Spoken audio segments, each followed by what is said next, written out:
И слушали тихий океан, и видели города,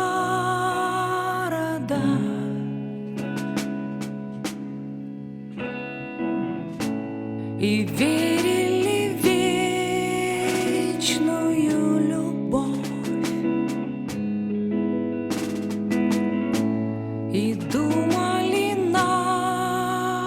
навсегда жить в твоей голове.